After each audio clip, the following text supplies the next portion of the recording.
The rainforest, one of the most diverse ecosystems in the entire world. In this video, I will be explaining the 4 different layers of the rainforest. The emergent, the canopy, the understory, and the forest floor. Layer, which is the emergent layer, is all about high trees reaching towards sunlight. The barks of these trees have no foliage whatsoever.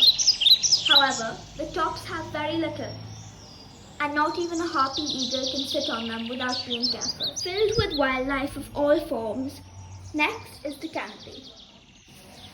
It's got lots of birds, these ones are handmade by me, and many different types of leaves. Crinkly leaves, folded leaves, and of course, monkeys. Understory, which is the second most dark layer of the rainforest. Not that much animal life exists here, but lots of insects.